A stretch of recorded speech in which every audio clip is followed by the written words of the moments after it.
Okay, so today is a very special day for me. I have Lou Starita, and my husband and I call him Lifesaver Lou. And you're going to find out it shortly why he was our lifesaver, of course. But Lou, first of all, thank you so much for being on the Next Level Salon Leadership Podcast. Tina, thank you for having me. I'm so glad I can do this with you. You've been such a wonderful mentor for me, and so I'm thankful I could be on here with you today. I love it. And I was so sad because I missed the last owners conference because I had a salon retreat that I was putting on for our salon teams. And so I was so sad because I heard you were on stage talking and I heard that it was recorded. So I'm like, good, because I have to hear Lou. Anytime Lou speaks, I stop and I listen and I soak in every word. I have to tell you, I'm going to introduce here Lou in a second, and then I will share with you why I call him Lifesaver Lou as well. But he is he's been married, first of all, for 34 years. To his wife, Amy, and get this, you guys. Yeah, sit down. Are you sitting down? He has 7 children and 10 All grandchildren. this gray hair. Oh my gosh. And I love it that you're a second generation multi-school owner. And I love it that a couple of your sons work for you. I don't know if it's all 7 of your kids or not. Lou, is it just a few? Just 2 for now. Well, 3. Sorry, 3 for now. Yeah. Okay. 3. I keep hearing their names and hearing incredible things about your kids. And I'm just like, oh, I'm not surprised at all, period. But, and then you have 10 grandchildren. So I'm very, very jealous because I only have 2 so far. And so how do you divide your time between all of your grandchildren? That's what I'm dying to know on this call first. Oh my gosh. It's a little tricky, but we have some traditions that we do every week. We have on Sunday, the ones that live here come over for dinner. And so that gives us a lot of fun time together. And then we have 2 children that live not in Idaho. And so we just plan our visits to them and make sure they can come to us once a year. So we do our best between those traditions, and Zoom has been fantastic as well, keeping connected. I love it. I always laugh because I said, the only thing that I like about this past, couple of years is the fact that people actually know how to use Zoom now, Lou, because before that I was using it for years and they finally figured it out. So I'm actually able to do a lot of speaking via Zoom now, and it saved me a lot of plane flights. Yeah, absolutely. For sure. A lot of money, right? Yes. Okay, so Lou started working in the cosmetology school and beauty industry in 1986, working for his father, who was actually a famous hairdresser as well. And he was a financial analyst for Northwest Airlines from 1989 to 1999, as well as a director. And then he began his ownership of schools slightly after that in Minnesota, but then he sold those schools and he now owns schools in Idaho, Utah, and Washington State. Lou has also served on Minnesota Board of Cosmetology and served as a NACS commissioner, and he's now a current president of the Northwest Career Colleges in Idaho. Now you know why he's Lifesaver Lou, because Lou understands money.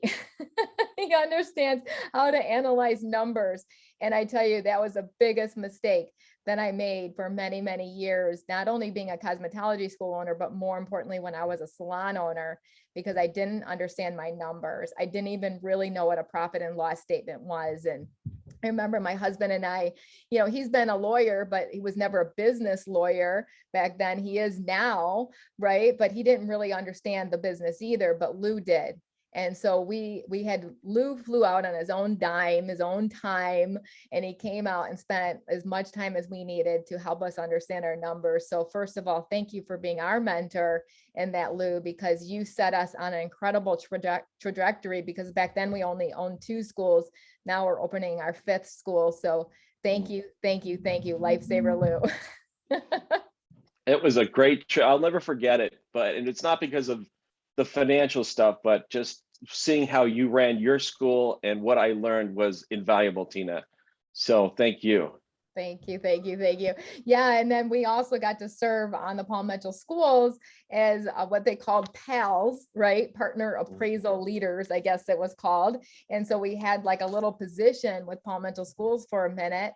And so you and I would really work hand in hand together. And I really enjoyed that time with you, Lou, and all of that foundational principles that I learned from you. I learned from Paul Mitchell schools. I was able to really take into opening up our salons. And so the reason why I wasn't a success in the beginning and I had to shut down my first salon, and then many years later started our own salon. And then Sean and I started a 6-month course called Next Level Salon Leadership. So we've taken all of these principles that we've learned over the years, and we've been helping and training salon owners, whether they want to start a salon or whether they want to scale their salon, Lou. And so I'm going to throw you into some of the questions and some of the challenges. And I also want to get your advice, not only for salon leaders, but salon owners, but maybe people who want to open a salon someday as well, too, because we know that leadership is leadership no matter what business you're in as well, too. So the first month we pretty much spent on foundation. And what that means is setting up systems and your mission and your vision. And so when you have started all of these companies and you've been an entrepreneur for many, many, many years, what is the first piece of advice that you would give to salon owners if perhaps they don't have any of this in place right now? And why is it so important to be able to set up not only culture systems, leadership systems, operational systems? I know you're probably like, ding, ding, ding, operation. I love that. Why do they need to have systems set up in their business first and foremost? Well, it's interesting, Tina, because if when you start something and it's small, you might be able to get away with a lot of not having systems because they're up here, right? Yeah. You know them and it's a small group. But when I first bought my father's schools and we grew quickly, I found out the hard way, to be really frank with you, how quickly we needed to scale our systems and how challenging it was because we hadn't, but we regrouped and put those systems in place. And frankly, and this is something really, I think, good for everyone to ask themselves. I knew early on that I wasn't good developing the systems. I knew what I wanted, but I couldn't get there. And that's why I joined Paul Mitchell. That's why I joined a franchise, because they had the systems. I knew what I was strong at and I knew what I was not strong at. And so when I joined Paul Mitchell, they filled that void, that big void that I desperately needed. I had the concept up here, but didn't know how to, trust me, I tried with my group. We were, took months having these retreats, but it was definitely a big shift when we joined Paul Mitchell. So I think that's question number one, is like, what do you want to do? And do you have the skill set to get there? Or do you need to partner with somebody to fill in those systems, to fill in the areas where we're not strong at? Wow. And if I could add one other thing too, Tina, I Mm-hmm. think having a passion for what you're doing is contagious. I will say that, yes, I know my numbers, but honestly, the biggest joy I have is sharing like the love of what we want to accomplish and seeing the people with me grow. That, I look at that a lot more than I look at my bottom line. I mean, I have to look at the bottom line, right? But I have that my joy is seeing my team grow and going on the journey with them. I don't like being by myself. I really don't. I want to do things together with a group of people. It's fun. I want to enjoy it with them and see them grow and see all of us together kind of have those successes. Agreed. And I've always said one is too small a number to achieve greatness, period. And there's really no one that's ever achieved great things alone, period. And so I'm with you. This is why I became a Paul Mitchell school owner as well, too. And it's funny because I was interviewing Ali and Peggy Coe. And it was interesting because there's an African proverb, and the African proverb says, if you want to go fast, go alone. But if you want to go far, go with others. But we decided to change that quote. And we decided to change it. And Peggy said this, and she said, no, she said, if you want to go fast and you want to go far, you want to go with others, because otherwise you're spinning your wheels. And you mentioned that, Lou, how you were like, yeah, maybe I was fast out of the gates, but I realized, whoa, whoa, whoa, I got to back up. I need to find the right people. And, it's interesting, Lou, because we coach a lot of salon owners. We're coaching one right now. And I know that she needs to partner up. I know she needs some partners. And so I'm kind of like introducing her to different people because I know she's going to just be super frustrated to do this by herself, like the salon business. And so I've been kind of talking her through that process. And so can you talk a little bit more about the importance of finding the right partners? First of all, if you do Yeah, partner up, what that entails and what that looks like. you bet. And let me start with my motivation to do that on top of what you just described. You mentioned I have 7 children. I have a wonderful wife. I want to be able to spend time with my family and do the things that a successful career will let you do. And I knew if I was kind of a quote unquote owner operator and everything was on me, I couldn't do that. I'd go home and I'd be stressed out just worrying about so many different things. And I said to myself, I would rather make less money but have a quality of life than doing everything. And I quickly got over that. I can do everything better than anyone else. If you've got that, you've got to let go and trust other people. There are different ways to do things well, not just the way we want. So, and Tina, so it is kind of a trial and error. You got to get your right leaders and you look at the skill sets you need, but mostly you look at the character of the person. And it's not 100%. We've had to over the years make some changes, mostly early on. And I guess I will say too, I look at stability. I might be off on this, but I really enjoy stability of people. And someone may not be perfect, but if they're trying and they're getting it fairly well, we do our best to train. And as long as there's humility, there is a desire to grow, there is a desire to be part of a team, we make it work. And I think that stability helps other people feel safe as well. But you do your best to look at those talents and those skills, and you interview. But ultimately, it's something that's part gut, part science, and part experience and patience. So good. Oh my gosh. Okay. You hit on something super hard, and I want to dive into this because I'm trying to talk about this more, Lou, out there in the industry and to my students in our schools too, because we keep hearing this word freedom.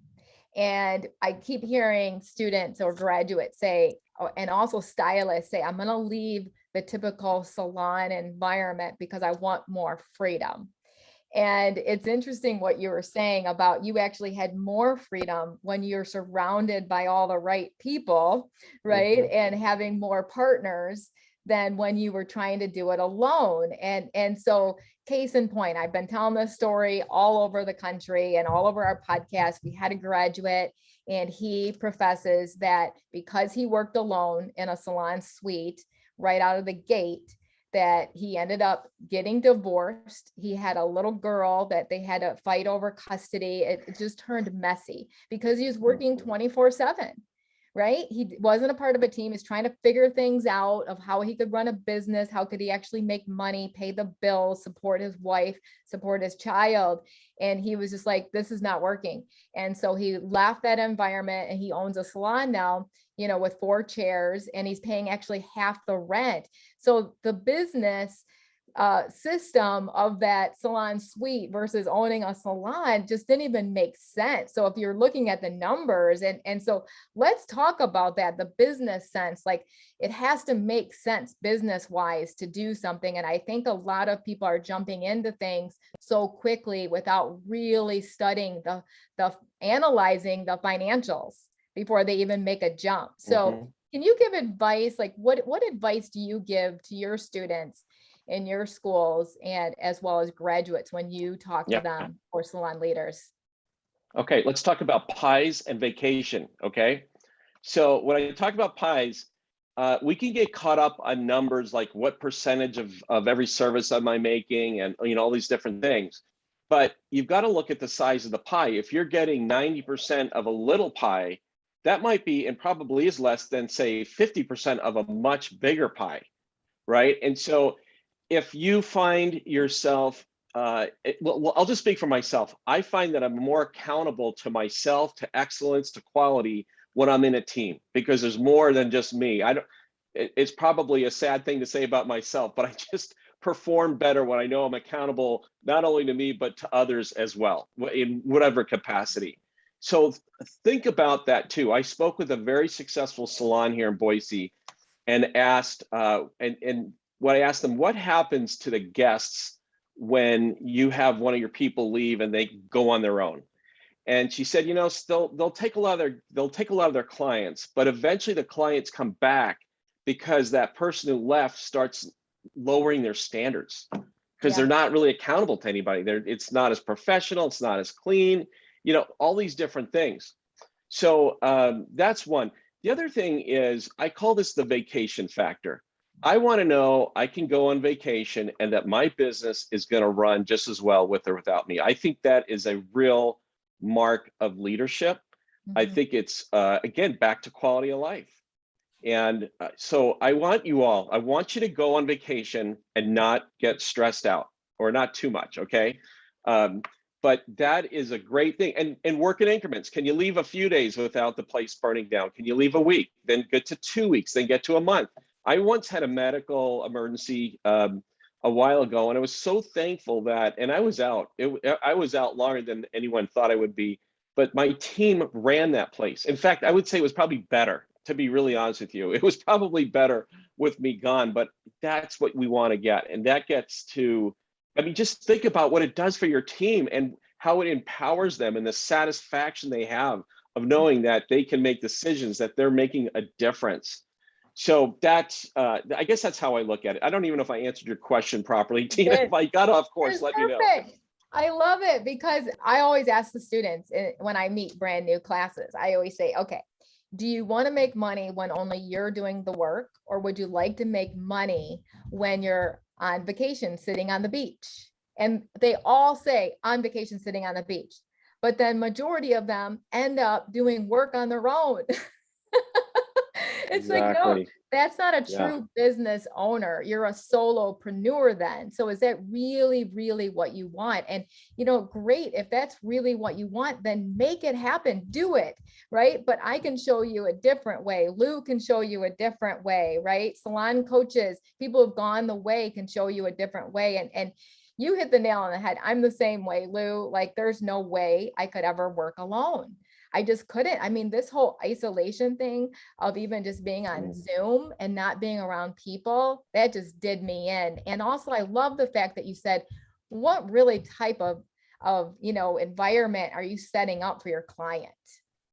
And so and I went in and I got my hair done in one of those salon suites. And I got to be honest, like, I felt like I was in this closed little box. And I was just like, I don't think I'll ever be back. Like, this was not a good experience for me. And it was too slow because it was just that person working on me. And so versus being in a salon environment when you've got assistants and everyone's assisting each other, that sort of thing. And so otherwise it's like, I'm in here for 2 hours. I don't have the time. Time is money. So I love that too. So setting up the vibe, setting up the culture, let's stay on this foundation piece a little bit, because I am actually working currently with a newer salon owner she's been in business for a while, but she said, I need to get some systems written down. Right. And so I need to decide what those are going to be. And so I need your help. And so that's what we're going to help her through that process. But as you look at salon owners and leaders around your states, Lou, what do you see that's missing in the culture piece? Because I know culture is what makes our schools unique, but is that really happening when they leave the schools and enter into the salons? I think what I hear back is I guess that safe, cohesive culture, that you can be in the salon, you feel like no one's gossiping about you. In fact, it's just the opposite. You've got each other's back, you're helping each other. And I know that can happen organically, if you're lucky and the right people are in there, but you've got to be the leader that attracts those type of people as a starting point. You have to be the leader that sets the tone, that sets the example. And so I think that is for sure number one. I think the other thing is setting a growth track for these for your, especially your newer people. But where can they go from here? How can they develop to be a leader is super important. I think younger people, and I don't think I was any different, they need regular routine check-ins, not once a year, not Yeah. once, but on a regular basis. How are you doing? Let me help you. And so I think those things, setting up really, really non-negotiables about who we are, how we're going to treat each other, and then helping each person track out or plan out their journey of progress and where they need to be, and showing them how to do it. You Yeah. mentioned, people wanting to jump out and make a lot of money right out of school and whatever, but there's so much to learn that can't be learned in a school, right? There's so much more. And so having a good mentor to help you pave that path, to show you, or have a team that can show you the things that will help create those success habits for life. Oh, that's good. Wow. Okay. What I'm hearing is a safe, cohesive culture. So what would that look like? So starting with your non-negotiables, and you know what? It always is that they don't want gossip too, right? And so how can you Right. create that no gossip culture? And I have to be honest with you, Lou, like we had it down in our salon standards, but our team didn't even know what gossip meant. So I had to define that. I have an entire page Wow. defined of what gossip is, and I did an entire class on that. And you betcha we'll keep going back over and over that, because it's not like you ever graduate from your culture, because leaders are repeaters, right? And I heard it just recently that people have to hear something at least 7 times before they even take action on it, right? Because I always Wow. hear people saying, I Yeah. used to say this too. Well, I told them, I already told them that. Yeah. Yeah. So, No, that's so so true. so true. You got to hear it. Leaders are repeaters, right? And I love that you said a culture of growth. And, it's interesting because I want to go back, because you were talking about your leadership team earlier. And so something that I noticed with the salon owners, they don't have a leadership team. And so, yeah, maybe it's just 3 people right now, but that's okay. That could be your leadership team. Like, this is how you grow. And I remember I had to do this in the beginning, and I'm sure you did too, Lou, when we first had our schools, is like, you know what, let's make an imaginary leadership team. Let's make an imaginary organizational chart. What do we really want to happen? And it's so funny because a salon we were coaching actually out in Utah, Lou, we've been spending quite a bit of time with this salon, and she at first didn't have an org chart at all. But she did. We had her make one. Her name went into every position into the salon. And, we've been working with her for about, I think it's 4 years. And now she has an incredible, solid leadership team. So it's like the law of attraction. You put it out there and you start to write things down. This is what I want. This is my desire. And this happened, right? And we grew. And so I'm pretty sure she's going to be scaling her salon soon, because this is growing and she's running out of space and room. So here comes opportunity, growth opportunity for her team. So talk about the organizational chart and finding that leadership team. And I think that one point person is so important. And you talked already, I wrote these things down, things that you look for a leader, that next level leader, I call it: character, stability, humility, desire to be a part of the team. Is there anything else that we missed? And what else do you look for? Like, give advice to that salon owner. Yeah, of course. I like somebody that brings thoughts or solutions to people will hear the term, don't just bring a problem, bring a solution. More than that, just, hey, here's how we can make things better. I've noticed this, I've noticed that.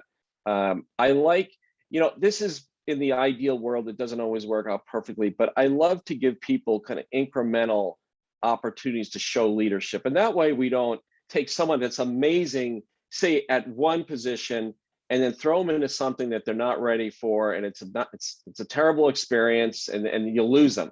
Somebody that was just absolutely brilliant. So we've tried to create about 3 layers of leadership from, for example, in our school, our learning leaders, that's our instructors. We'll have a clinic classroom leader Okay. And that's someone that'll oversee the staff that is over the where guest services take place. And then Mhm. we have an education leader that is over all of the learning leaders. And then we have a school director, right? So a learning leader, as an example, can say, you know what, I want to take on more responsibility. I'm going to be a clinic floor leader. Well, that's kind of a nice, simple step, because they can go from being helping the future professionals to being a clinic floor leader that oversees and coaches the other learning leaders to be fantastic at what he or she was just doing. And then the education leader, and by doing that, you can demonstrate planning, organization, coaching, all that. We can see that before we throw them or give them the opportunity to the next level. So if it's possible to give incremental responsibilities, even without a title change, you don't need a title change, and let them and train them and help them and see how they do. I think that's a great way, even for them, because they might think, you know what, I really, really want to be the salon manager. But maybe after having some of those incremental responsibilities, they might say, you know what, I think I'm happy just where I'm at. Mhm. I've seen that too, where I definitely want to own a salon. But when some hairdressers will be in a salon and maybe get some more responsibilities, and they see maybe what a salon owner has to do, they might say, hey, I want to do that, or no way. Thank Mhm. you. I'll just stay where I'm at. So So true. incremental if possible, right? I And if love I that you could said say, that. yeah, Yeah. yeah, Incremental if possible. And I think that goes along with, instead of a title, how about we call you the creative master over this? So the owner, you yes, take down all your tasks, and maybe you're kind of over running your social media. So, yeah, hey, how would you like to be the creative master over our social media, and see how far they run with it? See if they take it to a right. next level without your constant, pushing and pulling. You've got yourself a potential leader there, right? Absolutely. And if I could say, here's a big flag for me. If anyone ever says to me, I need the title so people will listen to me, Yeah. that's a massive flag. Okay. So Yep. what are they basically saying? No one's going to listen to me because of who I am, my influence, my just who I am. I basically am going to force them to do things because I have this title and authority over them. Yep. So every once in a while I'll get that. I'm like, oh, big flag. We need to talk. Yeah. Let's have that conversation. What do you say to them when they say that? Because I've heard it many, many times. I'd love to Yeah. hear the Yeah. Luism. And Give me the Luism. well, my first thought is, how do I do this? Because the fact that that was said says to me there may be I guess, an awareness issue, or an education issue. Just, how did this happen given the environment we have? So I think it's first going asking, meaning, let's talk about that. Why do you feel the title is going to make a difference with versus not having a title? And going in and asking, and then talking about, I like the term moral authority, Tina, Yeah. meaning that in my Northwest days, it was very heavily unionized. And I noticed that the airport managers or directors that had some authority, but with the union rules, there was only so many things you could do, right? And the most effective ones were just very influential leaders. Their people followed Mm. them regardless of union rules or this, that, the other. They wanted that person to be successful. They wanted the airport to be successful. And so I realized then, like, if you have that moral authority, if they see that you care about them, you look, or you want what's in their best interest as well as what's in the best interest of the salon or the airport, whatever it is, people will follow. They will follow you when they know that you care. The old leadership style, right, from the 50s, the 60s, the military approach, just doesn't work today. Or if it does, it's fine, but it doesn't work for me. That's not how they need to know I care about them so that they'll care about me and care about our team. Yeah. Oh man. Okay. Whoa. And I love that you just kind of slid in that going asking thing. And I'll tell you, that is the number one thing when you're coaching. Go in asking, Mhm. right? Don't go in telling, go in asking. It's an area that I'm still working on, Lou, Me through too. that whole process. And it's just like, I know this, like, why did I do it? I train people. Me too. And that was huge because that go and asking aspect, you're building that safety as a leader. And that's how you're going to, really build influence. And, I love where you're going with this because the moral authority, who's the most influential leader, whether they're leading right or not, they're still influential. And so how can you hone that skill of their influence? And what I noticed too, Lou, I don't know if you noticed this, my most influential leaders, they're a lot of fun. They've got a lot of charisma, right?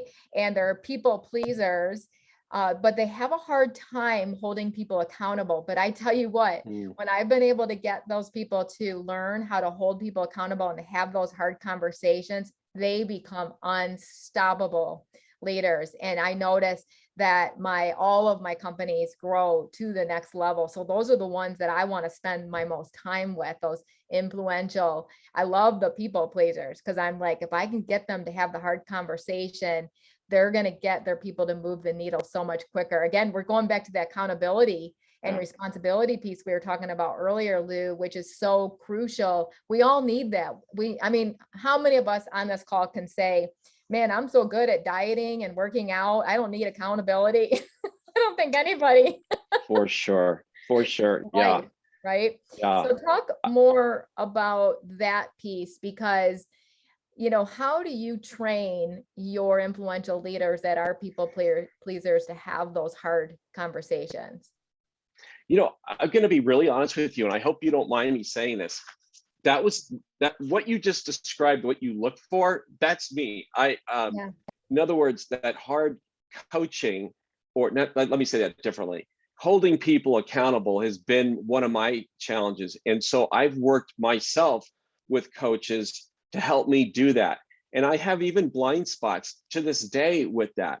And so I'll check in with the coach, or I'll be talking with them and they'll say, whoa, stop. And they'll hear some line that I said, and we go down this path, which basically said, why is this happening?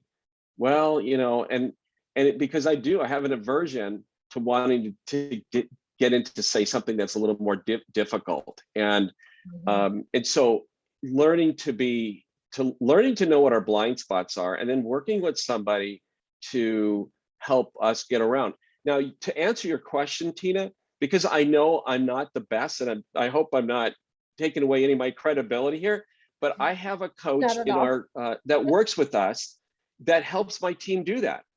So I know that's not my strength, and I pay money, and it's well worth it. And I have someone just go through that with them because they'll do a better job than I am.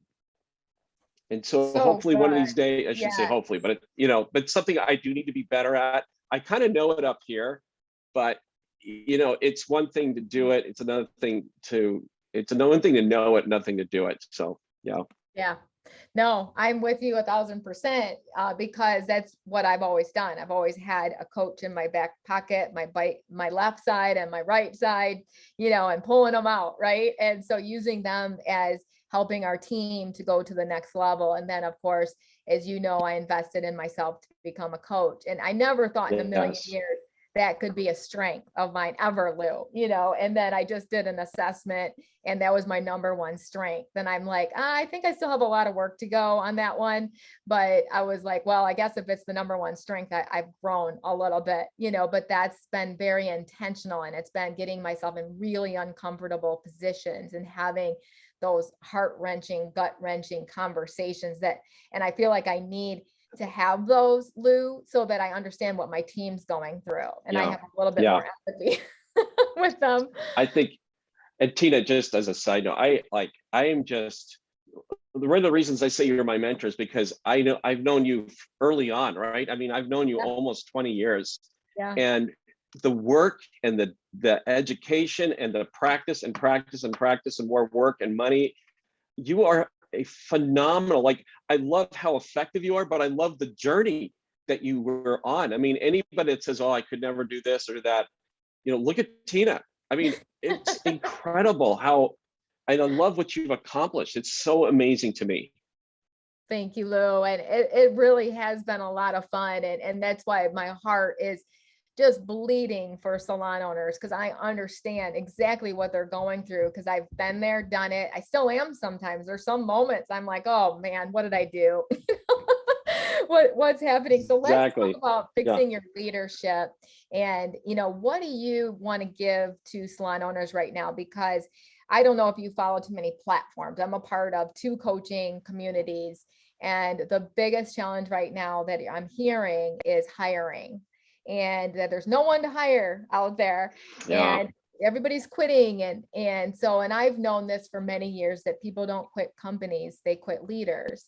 And so what can I do differently? So every time someone quits me, I know you're the same way, Lou. I'm just like, okay, what did I do wrong now? Yeah.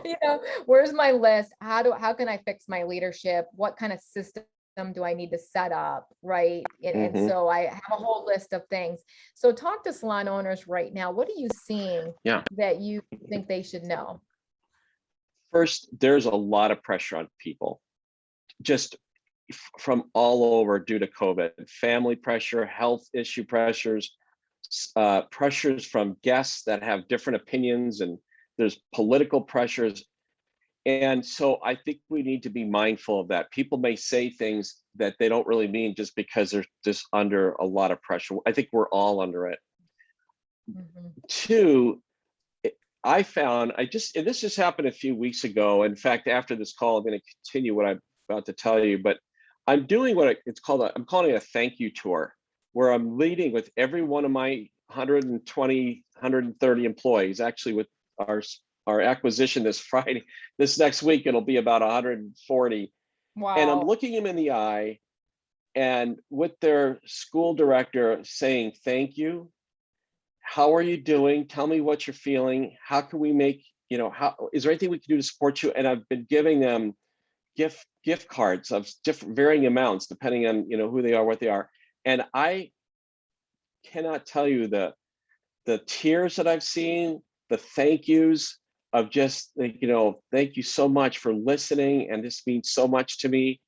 I think we're all running around so quickly, and we've got a lot of pent up stress.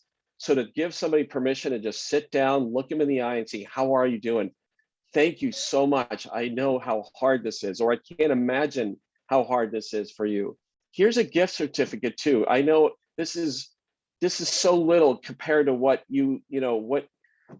what you give or whatever. We just want to give you like a token of our thanks. And Mm. oh my gosh, it's been so powerful, just so powerful. And this isn't a one and done type of thing.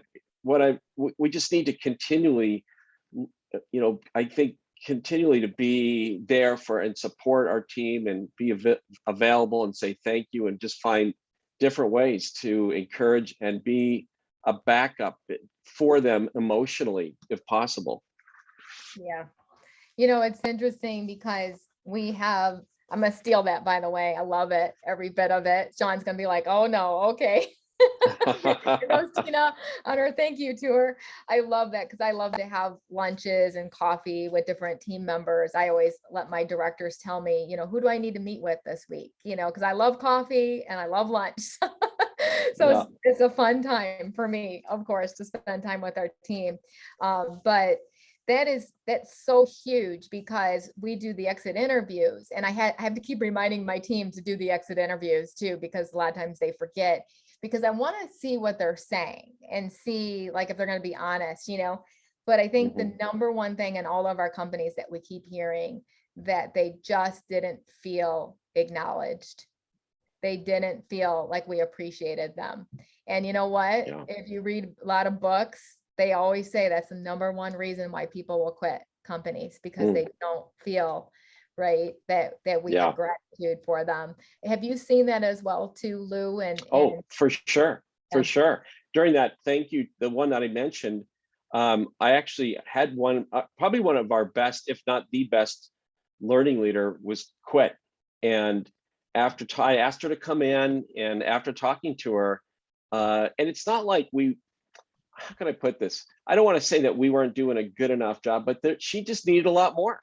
She Yeah. needed to know we cared. I'm not even sure if she recognized it. She was just, again, all the stress, the Right. pressure, and she is like a different person right now. And the cool thing about her is she was looking for more feedback on how to be even a more excellent person. I mean, have you had that? Like it's like they left because they came back because I told them we will give you like our best people in the area that you teach so you can be better.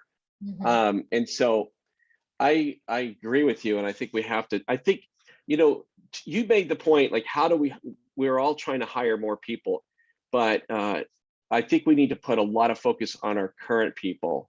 And when we do that, we'll attract the people that we need. Now, that may not happen in a day, right? But we need to, as much energy as we're all putting in trying to find new people, please put at least that much in keeping your people too. Otherwise, you're going to be in an endless cycle here. So true. It's the same thing as building a guest book. When you're talking to stylists, take care of the people that you have, and they're going to refer people. Same thing as your team.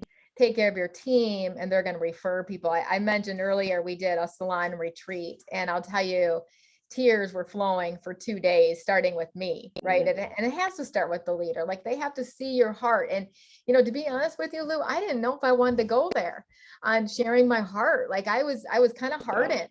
And so I was like, Lord, you're going to have to help me. If you want me to share my true heart, you're going to have to help me. And all of a sudden the dam just broke, and I was able to share my true heart with my team. And it's so true. People need to see you as a person, like not you as a business owner, like always being tough and having to know it all and know everything. Right. But I'll tell you, that's hard for a leader, right? And because they're just drowning in bills. They're trying to figure out how they're going to pay their next bill, and they're freaking out over this challenge and that challenge. But then you're telling me now I've got to like share my heart and be vulnerable. Are you kidding me, Tina, right now?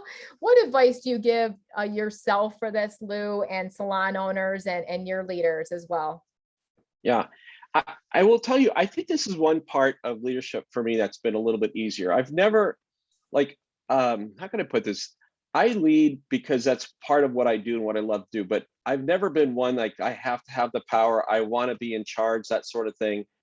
And I'm not a good faker. I just I just find it easier to live my life being me and just being very transparent with what I love to do, what I'm not good at. And I think my team will tell you that too. So I guess we need to have the confidence to be who we are. Of course, be professional, right? I'm not saying show up in the bathrobe or, but we need to be professional. And it can be hard, but we do need to be on stage, but in a very natural way. We need to genuinely care about who we're talking with. And if you don't, whatever method it takes, I like to pray. I mean, for me, it's by the act and the exercise of praying, there's kind of that energy, there's that spirituality that connects me with that person to help me have a better interest. Do you know what's their children's name, if there's children, or their hobbies or whatever? I think when we can genuinely learn to know our people and love them and be ourselves and just not be afraid to share our weaknesses or funny stories of dumb things that we did in a professional way. Okay.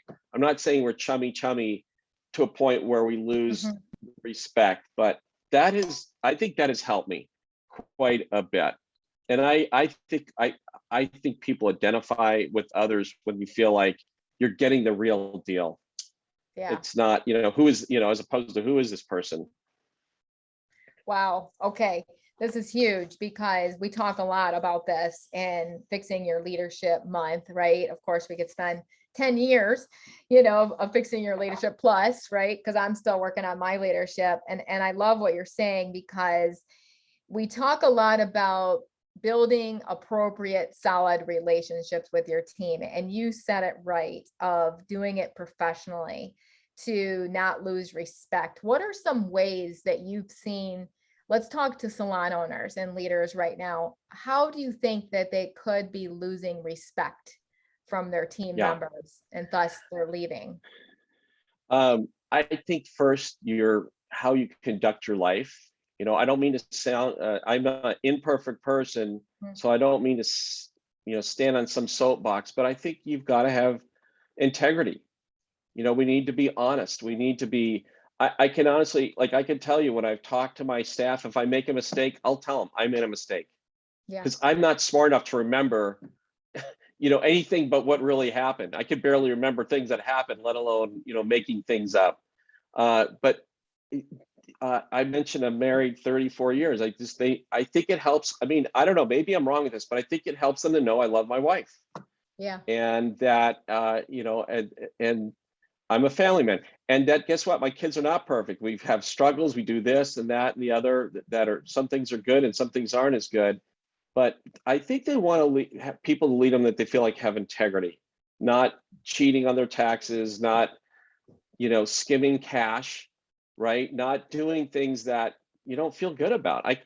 I'm not smart enough to deal with things that would make life more difficult. I have enough faults as it is, so I'd rather just try to live life the right way and deal with the things I need to deal with, let alone problems I'm causing on my own. And Tina, I'm sorry, remind me, what was the rest of that question? Because I kind of got done that. How do these salon owners, why do you think they're losing respect? What kind of things are they Yeah. doing? I love where you're going with this. Yeah. And I think the other thing too is, when we have, for example, dinners or social things, there again, have fun, enjoy it, do whatever, but they won't see me, I guess, taking any substances where I'm not me, or I'm doing goofy things that someone's recording or whatever. I just think that's important. I think that's important, and probably outdated, outmoded these days, but that's just who I am. And they'll never hear me swear. Again, maybe that's old fashioned, but I love when my staff says, "Oh, don't talk like that in front of Lou." I think we need civility these days more than ever before. They will rarely see me out of dress code. I mean, I won't even go in the school out of dress code, to be honest with you. But if it's a dress down day for whatever reason, of course I'll do that, or it's a retreat or something, of course. But I just try to show respect to them. I try to be an example to them, and it's not like I'm expecting anyone else to be perfect, but I want to be that for them. I want them to know that this is a leader that I can look up to. Yeah. He's imperfect, but you know Okay. what? I know he's trying his best. Yeah. And the fact is, are you following the standards that you're holding your team accountable to? Yeah. And behind their back, they're saying, well, she wants me to be on time, but she's never on time. Like, really? Exactly. And it's integrity. That's a part of integrity, right? Living up to Yes. standards. And it's hard to be a leader, right? So you kind of have to have it all together. Even little things, Tina, like, I won't park if we have a designated spot for the employees to park. That's where I park. I don't take the best spot in the whole place. I just, those little people, look at those things. Yeah. They'll see me picking garbage up on the way into the door. I don't tell anybody about that, and I don't do it to be necessarily seen, but it's just like, I would hope everybody would do that. So those things help. Yeah. So good.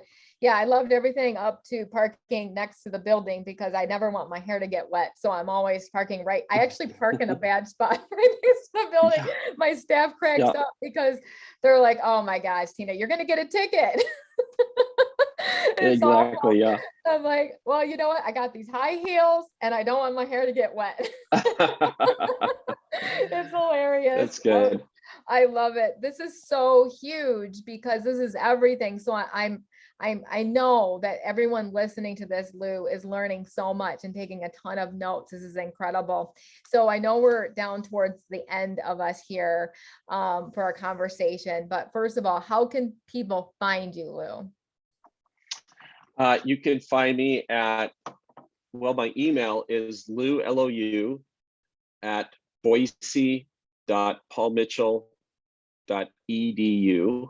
Okay. I think I have, now that we have several schools, I think I have another email that kind of groups them together. I just don't know what it is yet. Yeah. But I love that. You sound like me. And that's my email. If you want to call me, 841-4488. Awesome. Thank you, Lou, for that. And I love this. So what other piece of advice do you want to give salon owners across the nation as far as, building their salons, what that should look like? So as a school owner perspective, what advice do you give? Yeah. Well, one, and Tina, the word is that this came from you, but just came at our leadership school owner, but there was a quote that said culture eats vision, culture eats systems, culture eats everything. And so I get back to what that is, are we creating a culture where people feel safe, they can thrive and all that? 2, do you love your people? 3, do you have a vision? I think one of the most important things we can have is to put on our entrepreneurial caps and be able to look around the corner. Meaning, when you say that, like you can't really see what's around the corner, but doing enough research or talking. I just love talking to people. Do we know what's coming down the bend so that we're staying current? Yeah. And 4, and by the way, not in any particular order with all these, but just do your staff feel like there is that they can grow, that they can become and achieve the goals that they have. Even if it's helping them so that it means that they're leaving. But when you have that reputation of helping your people grow, it's wonderful. It is way more satisfying than, money in your bank. And I believe that when you do those things, the money will go to your bank. But wow, that's so good. All right. So I want to end this with this question, because you just hit the nail on the head on this, because I've been really, really, working with a lot of leaders lately and asking them this question: what do you want your legacy to be? And I actually just figured mine out. I kind of knew it all along, but it's real simple. I want to be known for multiplying leaders. That's it. I just want to be known for multiplying leaders. And so hopefully someday people will say that about me, right? And so Lou, what do you want your legacy to be? Yeah, that's really good. I'm not sure if I've ever specifically articulated it to that degree, but I for sure would say that I would love for people to say that, hey, Lou helped me on the journey to accomplish the goals that I had in my life. Yeah. Yeah. Lou was my dream maker. There you go. Yeah. I helped. I mean, right. Lifesaver exactly. Lou. Maybe that ought to be the goal. Lifesaver Lou. Yep, be a lifesaver, because you are personally and professionally to people. So thank you for all that you do. First of all, for me, my husband, all the Paul Mitchell schools, the entire network. And I know for the salons that are going to hear you are going to say, I need Lifesaver Lou in my life too. So thank you, Lou, for being You're welcome, Tina. Thank you for having me. I appreciate it. You got it. Take care. Bye-bye. Bye-bye.